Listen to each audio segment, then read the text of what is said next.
ನಮಸ್ಕಾರ ವೀಕ್ಷಕರೇ, ನಾನು ನಿಮ್ಮ ಮಂಜುನಾಥ್ ಅಡ್ವೊಕೇಟ್ ಮಾತಾಡ್ತಾ ಇರೋದು. ಇವತ್ತು ಈ ಒಂದು BJPಯ ಲೀಡರ್ ಆಗಿ, ಯುವ ನಾಯಕನಾಗಿ, ಕಾರ್ಯಕರ್ತನಾಗಿ ಗುರುತಿಸಿಕೊಂಡು ರಾಜಕೀಯದ ಒಂದು ಕ್ಷೇತ್ರದಲ್ಲಿ ಭವಿಷ್ಯದ ಒಂದು ಕನಸನ್ನು ಹೊತ್ತು ಬೆಳೀತಾ ಇದ್ದಂತಹ ಒಬ್ಬ ಯುವ ನಾಯಕ ಗೌಡರ್ ಅವರ ಮರ್ಡರ್ ಕೇಸಿಗೆ ಸಂಬಂಧಪಟ್ಟಂತೆ ಏನಾಯಿತು, ಈ ಒಂದು ಕೇಸಿನಲ್ಲಿ ಯಾವ ಯಾವ ಸೆಕ್ಷನ್ಗಳನ್ನು ಇನ್ಸರ್ಟ್ ಮಾಡಲಾಗಿತ್ತು,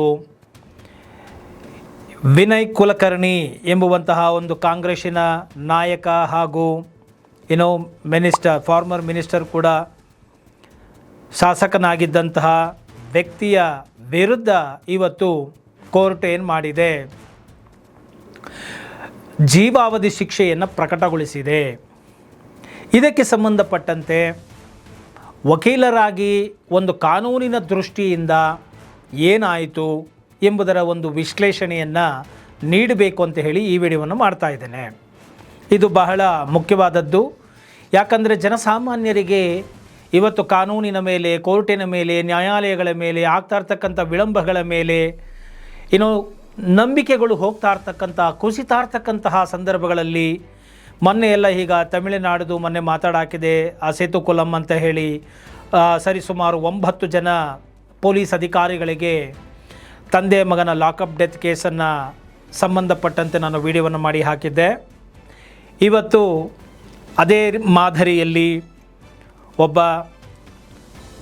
ಶಾಸಕನಾಗಿ ಕಾಂಗ್ರೆಸ್ ಪಕ್ಷದ ರಾಜಕೀಯ ನಾಯಕನಾಗಿ ಗುರುತಿಸಿಕೊಂಡಂತಹ ಒಬ್ಬ ವ್ಯಕ್ತಿ, ಅಂದರೆ ಪ್ರಭಾವಿತ ವ್ಯಕ್ತಿ ಹಾಗೂ IO ಇನ್ವೆಸ್ಟಿಗೇಟಿಂಗ್ ಆಫೀಸರ್ ಆಗಿದ್ದಂತಹ ಪೊಲೀಸ್ ಸಬ್ ಇನ್ಸ್ಪೆಕ್ಟರ್ ಅವರ ಮೇಲೆ ಕೂಡ ಆರೋಪ ಇದ್ದು ರುಜುವಾತಾಗಿ ಅವರಿಗೆ ಕೂಡ 7 ವರ್ಷಗಳ ಕಾರಾಗೃಹ ಶಿಕ್ಷೆ ಪ್ರಕಟ ಆಗಿರುವಂತಹ ಒಂದು ಕೇಸನ್ನು ಇವತ್ತು ನಾನು ಹೇಳ್ತಾ ಇದ್ದೇನೆ.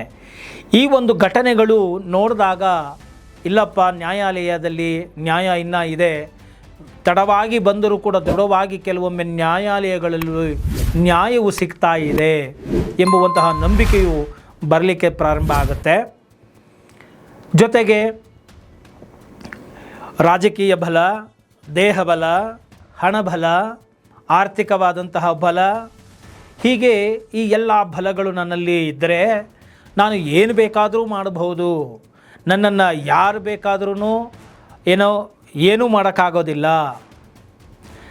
ಮತ್ತು ಎಂತಹ ಸಂದರ್ಭಗಳನ್ನು ಬೇಕಾದರೂ ನಾನು ಜಯಿಸಬಲ್ಲೆ, ಹಣಬಲ ಒಂದಿತ್ತು ಅಂತ ಹೇಳಿದರೆ ಯಾವ ಸಂದಿಗ್ಧ ಪರಿಸ್ಥಿತಿಗಳನ್ನು ಕೂಡ ನಿಭಾಯಿಸಿಕೊಂಡು ನಾನು ಬರಬಲ್ಲೆ, ನನ್ನನ್ನು ಯಾರು ಏನೂ ಮಾಡೋಕ್ಕಾಗಲ್ಲ, ಕಟ್ಟಾಕೋಕ್ಕಾಗೋದಿಲ್ಲ ಎಂಬುವಂತಹ ಒಂದು ಹಮ್ಮು ಭಿಮ್ಮು ದವಲತ್ತು, ಅಹಂಕಾರ, ದಾಷ್ಟ್ಯತನ ಜನಗಳಲ್ಲಿ, ಶ್ರೀಮಂತರುಗಳಲ್ಲಿ ಹೆಚ್ಚಾಗ್ತಾ ಇದೆ. ನಾನೇನು ಬೇಕಾದ್ರೂ ಮಾಡಬಲ್ಲೆ, ದುಡ್ಡಿದ್ರೆ ಏನು ಬೇಕಾದ್ರೂ ಮಾಡಬಲ್ಲೆ, ಯಾರನ್ನು ಬೇಕಾದ್ರೂ ಟಚ್ ಮಾಡಬಲ್ಲೆ, ಯಾರನ್ನು ಬೇಕಾದರೂ ಎಂಥ ಸಂದರ್ಭದಲ್ಲಿ ಬೇಕಾದ್ರೂ ಅವರನ್ನು ಮಣಿಸಬಲ್ಲೆ ಎಂಬುವಂತಹ ಒಂದು ಮನಸ್ಥಿತಿ ಜನಗಳಲ್ಲಿ ಇದೆ. ಆದರೆ ಇಂತಹ ಒಂದು ತೀರ್ಪುಗಳನ್ನು ನೀವು ನೋಡಿದಾಗ ಗೊತ್ತಾಗುತ್ತೆ ಅದೆಲ್ಲ ಸುಳ್ಳು. ಕಾನೂನಿನ ಜೊತೆ, ನ್ಯಾಯಾಲಯದ ಜೊತೆ ಆಟ ಆಡೋದಕ್ಕೆ ಹೋದರೆ ಬೆಂಕಿಯ ಜೊತೆ ಸರಸ ಆಡದಂತೆ ಅಂತ ಹೇಳಿ ತಿಳ್ಕೊಳ್ಬೇಕಾಗತ್ತೆ.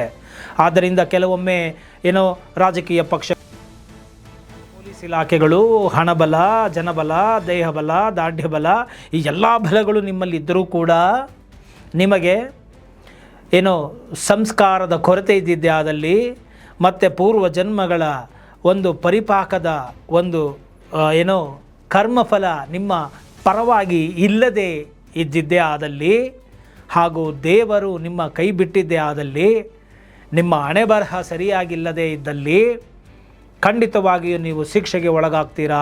ಈ ಎಲ್ಲ ಇದ್ರೂ ಕೂಡ ಅಂತ ಹೇಳಿ ಸಾಬೀತುಪಡಿಸುವಂತಹ ಒಂದು ಕೇಸ್ ಇದಾಗಿದೆ ಹಾಗೂ ತೀರ್ಪಾಗಿದೆ. ಇದರ ಮೇಲೆ ಮೇಲ್ಮನವಿಗಳು ಹೋಗಬಹುದು, ಮತ್ತಿಂದೇನೋ ಆಗಬಹುದು, ಇರಲಿ. ಆದರೆ ಈಗ ನಾನು ವಕೀಲನಾಗಿ ಕೇಸ್ ಏನಿದು, ಏನಾಯಿತು ಅಂತ ಹೇಳಿ ನಿಮಗೆ ತಿಳಿಸ್ಲಿಕ್ಕೆ ಬಯಸ್ತೇನೆ. ನೋಡಿ, ಈಗಾಗಲೇ ನಾನು ಹೇಳಿದಾಗೆ ಆ ಒಂದು ಕೇಸಿನ ಕಾಸ್ಟ್ ಟೈಟಲ್ಲು ಮತ್ತು ಯಾರ್ಯಾರುಗಳು ಆ ಒಂದು ಕೇಸಿನಲ್ಲಿ ಆರೋಪಿಗಳಾಗಿದ್ದರು, ಎಷ್ಟು ಜನ ಆರೋಪಿಗಳಾಗಿದ್ದರು ಅನ್ನೋದನ್ನು ನೀವು ಈ ಲಿಸ್ಟನ್ನು ನೋಡಿದ್ರೆ ನಿಮಗೆ ಗೊತ್ತಾಗುತ್ತೆ. ಮತ್ತು ಇದರಲ್ಲೇ ನಿಮಗೆ ಕೇಸ್ ನಂಬರ್ ಕೂಡ ಇರುತ್ತೆ. ಕೇಸ್ ನಂಬರು, ಯಾವ ಡೇಟು ಏನಾಯಿತು, ಫೈಲಿಂಗ್ ಆಯಿತು, ಮತ್ತು ವಾದಿಗಳು ಯಾರು, ಕಂಪ್ಲೇಂಟ್ ದೂರುದಾರರು ಯಾರು, ಆರೋಪಿಗಳು ಯಾರು, ಅಕ್ಯೂಸ್ಡ್ ಯಾರು ಅನ್ನೋದನ್ನು ಕೂಡ ನೀವಿಲ್ಲಿ ನೋಡಬಹುದು.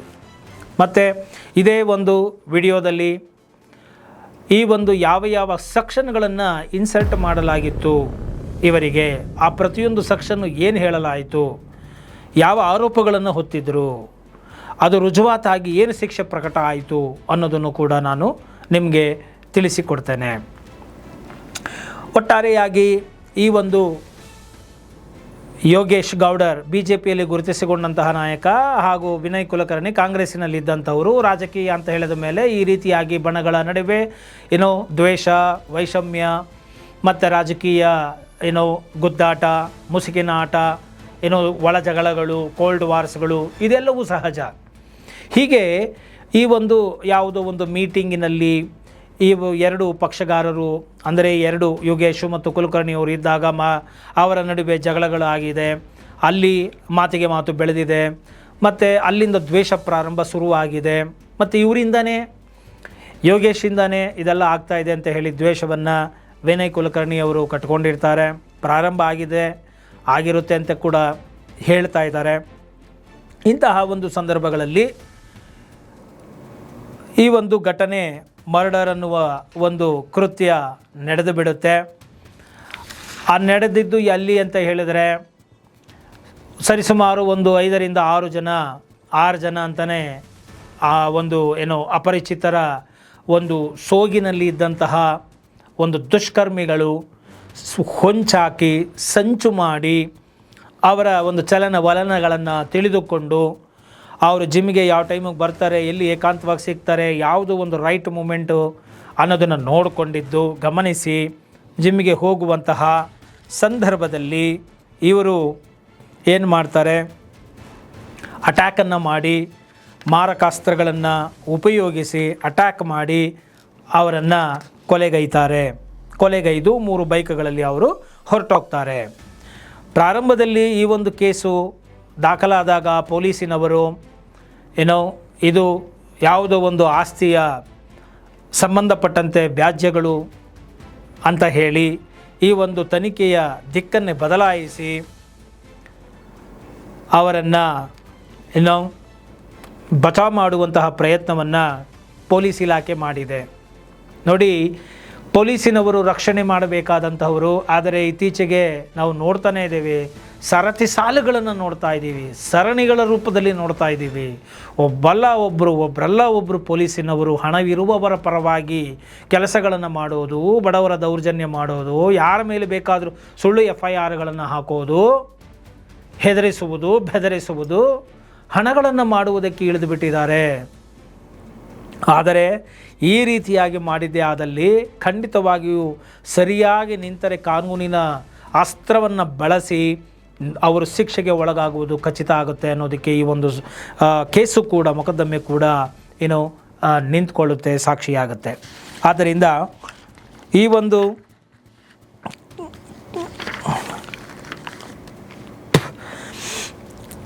ಒಂದು ಪ್ರಕರಣದಲ್ಲಿ 15/6/2016 ಯೋಗೇಶ್ ಅವರ ಒಂದು ಕೊಲೆ ನಡೆಯುತ್ತೆ. ಇನ್ನು ಇದರ ಒಂದು ಇನ್ವೆಸ್ಟಿಗೇಷನ್ 2016 ರಿಂದ 2018 ಪ್ರಿಲಿಮಿನರಿ ಅಂದರೆ ಪ್ರಾರಂಭಿಕ ತನಿಖೆ, ಇನಿಷಿಯಲ್ ಪ್ರಿಲಿಮಿನರಿ ಇನ್ವೆಸ್ಟಿಗೇಷನ್ನು ನಡೆಯುತ್ತೆ. ಲೋಕಲ್ ಪೊಲೀಸ್ ಸ್ಟೇಷನ್ನ ವತಿಯಿಂದ ನಡೆಯುತ್ತೆ. 6 ಜನರನ್ನು ಇವರು ಅರೆಸ್ಟ್ ಮಾಡ್ತಾರೆ. ಮತ್ತು ಕುಲಕರ್ಣಿಯವರನ್ನು ಮೇಯ್ನ್ ಚಾರ್ಜ್ ಶೀಟಲ್ಲಿ ಹಾಕೋದೇ ಇಲ್ಲ ಪೊಲೀಸ್ನವರು, ಅವರನ್ನು ಸೇಫ್ ಮಾಡಿ ಬಿಟ್ಟಿರ್ತಾರೆ. ನಾನೀಗಾಗಲೇ ಹೇಳ್ದ ಹಾಗೆ ಇದೆಲ್ಲ ಟೈಮ್ ಲೈನ್ ನಿಮಗೆ ಹೇಳ್ತಾ ಇದ್ದೇನೆ.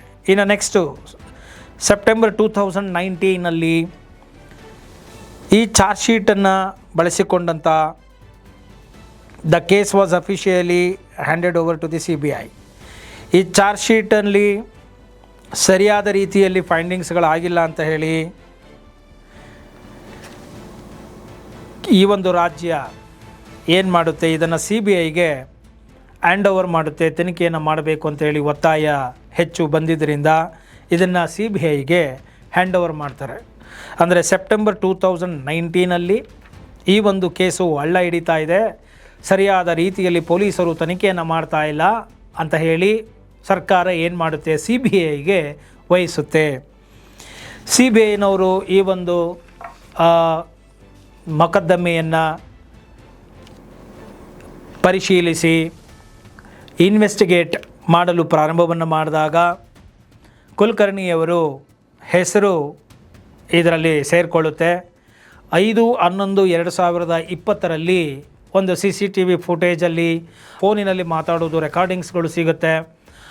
ಅದರಲ್ಲಿ ವಿನಯ್ ಕುಲಕರ್ಣಿ ಎಂಬುವಂಥ ಹೆಸರುಗಳು ಬರೋದರಿಂದ ಅವರನ್ನು ಮೇನ್ ಕಾನ್ಸ್ಪಿರೇಟರ್ ಆಗಿ, ಅಂದರೆ ಮೂಲ ಮುಖ್ಯ ಸಂಚುಕೋರ ಅಂತ ಹೇಳಿ ಅವರನ್ನು ಈ ಒಂದು ಕೇಸಿನಲ್ಲಿ ಸೇರಿಸಲಾಗುತ್ತೆ. ಅವರನ್ನು ಅಕ್ಯೂಸ್ಡ್ 15A15 ಅಂತ ಹೇಳಿ ಮಾಡಲಾಗುತ್ತದೆ. ಇನ್ನು ನೆಕ್ಸ್ಟು 11/8/2021 ಏನಾಗುತ್ತೆ ಅಂತ ಹೇಳಿದ್ರೆ, ಈ ಒಂದು ಸುಪ್ರೀಂ ಕೋರ್ಟ್ಗೆ ಹೋಗ್ತಾರೆ, ಅವರು ಬೇಲನ್ನು ಪಡ್ಕೊಳ್ತಾರೆ. ಯಾರು, ವಿನಯ್ ಕುಲಕರ್ಣಿಯವರಿಗೆ ಬೇಲು ಗ್ರ್ಯಾಂಟ್ ಆಗುತ್ತೆ. ತುಂಬ ಒಂದು ಕಂಡೀಷನ್ಗಳನ್ನು ಜಾಸ್ತಿ ಹಾಕಿರ್ತಾರೆ. ಸೊ ಅದೇನಪ್ಪ ಅಂತ ಹೇಳಿದ್ರೆ, ban on entering Dharwad district, Dharwad ಜಿಲ್ಲೆಗೆ ಅವರು ಬರಬಾರದು ಎಂಬುವಂತಹ ಒಂದು ಕಂಡೀಷನನ್ನು ಹಾಕಿರ್ತಾರೆ. CBI ಆಫೀಸ್ಗಳಿಗೆ ಹೋಗಿ ಸೈನ್ ಮಾಡಬೇಕು ಅಂತ ಇರುತ್ತೆ, ಅನುಮತಿ ಇಲ್ಲದೆ ದೇಶ ಬಿಟ್ಟು ಎಲ್ಲೂ ಹೋಗಬಾರ್ದು ಅನ್ನೋದು ಇರುತ್ತೆ. ಹೀಗೆ ವಾರಕ್ಕೆ 2 ಬಾರಿ ಸೈನ್ ಮಾಡೋದು, ಹೀಗೆ ಸಾಕಷ್ಟು ಕಂಡೀಷನ್ಗಳನ್ನು ಹಾಕಿ ಮತ್ತು ಸಾಕ್ಷಿಗಳನ್ನು ಭೇಟಿ ಮಾಡೋದಾಗಲಿ ನಾಶ ಮಾಡೋದಾಗಲಿ ಮಾಡಬಾರ್ದು ಅಂತ ಹೇಳಿ ಆದೇಶವನ್ನು ಮಾಡಿ ಜಾಮೀನನ್ನು ಕೊಟ್ಟಿರ್ತಾರೆ. ಇಷ್ಟಾದರೂ ಕೂಡ ವಿನಯ್ ಕುಲಕರ್ಣಿಯವರು ಅದನ್ನು ನಿಲ್ಲಿಸದೆ ಸಾಕ್ಷಿದಾರರನ್ನು ಹೆದರಿಸುವಂತಹ, ಬೆದರಿಸುವ ಅಥವಾ ಸಾಕ್ಷಿನಾಶಕ್ಕೆ ಅವರು ಕೈ ಹಾಕೋದ್ರಿಂದ ಏನಾಗುತ್ತೆ, 7/6/2025 ಆ ಒಂದು ಸುಪ್ರೀಂ ಕೋರ್ಟ್ ಸರ್ವೋಚ್ಚ ನ್ಯಾಯಾಲಯ ಈ ಒಂದು ಬೆಳವಣಿಗೆಗಳನ್ನು ಗಮನಿಸಿ ಮತ್ತು ಸಾಕ್ಷಿನಾಶಗಳು ಆಗ್ತಾಯಿದೆ ಅನ್ನೋದನ್ನು ಗಮನಿಸಿ ಆಗಬಾರ್ದು ಅಂತ ಹೇಳಿ ಅವರಿಗೆ ಕೊಟ್ಟಂತಹ ಜಾಮೀನನ್ನು ಕ್ಯಾನ್ಸಲ್ ಮಾಡುತ್ತೆ, ರದ್ದು ಮಾಡುತ್ತೆ. ನಂತರ ಏನಾಗುತ್ತೆ ಅಂತ ಹೇಳಿದರೆ 27/2026 ಮುಖ್ಯ ಸಾಕ್ಷಿಗಳ ವಿಚಾರಣೆ ಆದ ನಂತರ ಸುಪ್ರೀಂ ಕೋರ್ಟ್ ಮತ್ತೊಮ್ಮೆ ವಿನಯ್ ಕುಲಕರ್ಣಿ ಅವರಿಗೆ ಬೇಲನ್ನು ಕೊಡುತ್ತೆ, ಗ್ರ್ಯಾಂಟ್ ಮಾಡಿ ಈ ಕೇಸನ್ನು ಆದಷ್ಟು ಬೇಗ ಮುಗಿಸಬೇಕು, ವಿಚಾರಣೆಯನ್ನು ಮಾಡಿ ಅಂತ ಹೇಳಿ ಟ್ರಯಲ್ ಕೋರ್ಟಿಗೆ ಡೈರೆಕ್ಷನ್ ಕೊಡುವುದರ ಮುಖಾಂತರ ಆದೇಶವನ್ನು ಮಾಡುತ್ತೆ. ತದನಂತರ 15/4/2026 ಸ್ಪೆಷಲ್ ಜಡ್ಜ್ ಆದಂತಹ ಸಂತೋಷ್ ಗಜಾನನ್ ಭಟ್ ಎಂಬುವಂತಹವರು ಕುಲಕರ್ಣಿ ಹಾಗೂ ಇನ್ನಿತರ 16 ಆರೋಪಿಗಳನ್ನು ಒಳಗೊಂಡಂತೆ ಅವರುಗಳಿಗೆ ಈ ಒಂದು CBI ಕೊಟ್ಟಂತಹ ಸಾಕ್ಷಿಗಳನ್ನು, ವಿಟ್ನೆಸ್ ನೀಡಿದಂತಹ ಸಾಕ್ಷಿಗಳನ್ನೆಲ್ಲ ಪರಿಗಣಿಸಿ ವಿಚಾರಣೆಯನ್ನು ಮುಗಿಸಿ ನ್ಯಾಯಾಲಯ ಇವರಿಗೆ ಕೊಲೆ ಆರೋಪ ಸಾಬೀತಾಗಿದೆ ಅಂತ ಹೇಳಿ ಇವರಿಗೆ ಜೀವಾವಧಿಯ ಶಿಕ್ಷೆಯನ್ನು ಪ್ರಕಟಗೊಳಿಸುತ್ತೆ. 15/4/2026 17/4/2026 ಲೈಫ್ ಇಂಪ್ರಿಸಾನ್ಮೆಂಟ್ ಆ್ಯಂಡ್ ಆಲ್ 17 ಕನ್ವಿಕ್ಟ್ಸ್ ಅಂತ ಹೇಳಿಬಿಟ್ಟು 17/4/2026 ಘೋಷಣೆಯನ್ನು ಮಾಡುತ್ತೆ.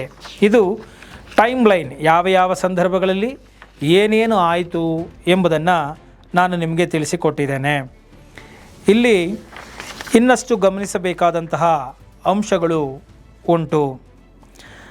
ಅದೇನಪ್ಪ ಅಂತ ಹೇಳಿದ್ರೆ, ಈ ಒಂದು ಆದೇಶವನ್ನು ಹೊರಡಿಸಿದ ನ್ಯಾಯಾಲಯ ಜೀವಾವಧಿ ಶಿಕ್ಷೆಯನ್ನು ಕೊಡುವುದರ ಜೊತೆಗೆ ಆ ಒಂದು ಸತ್ತಂತಹ ವ್ಯಕ್ತಿಯ ಮಕ್ಕಳಿಗೆ ಈ ಒಂದು ಘನ ನ್ಯಾಯಾಲಯ ಜೀವಾವಧಿ ಶಿಕ್ಷೆಯನ್ನು ನೀಡುತ್ತೆ.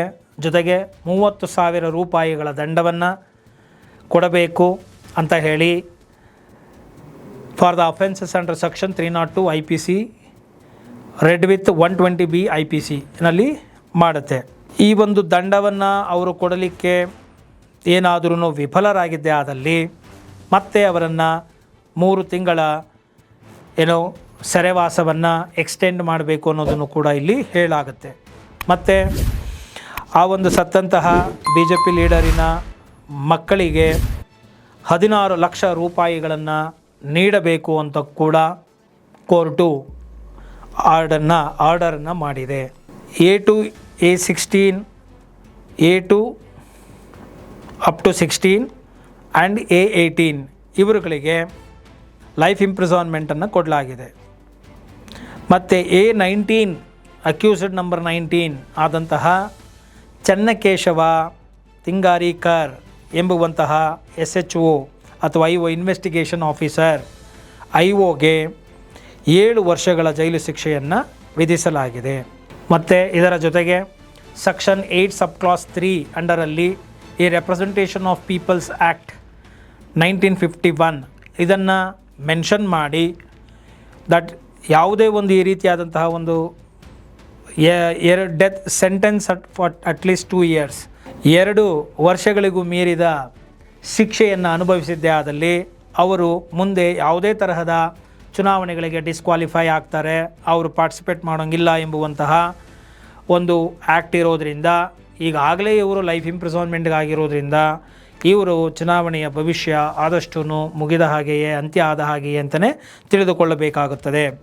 ಮತ್ತು ಈ ಒಂದು ಕೇಸಿನಲ್ಲಿ A1 ಆದಂತಹ ಬಸವರಾಜ್ ಮುಟ್ಟಂಗಿ ಮತ್ತು A17 ಶಿವಾನಂದ ಶ್ರೀಶೈಲ ಬಿರಾಧರ್ ಇವರು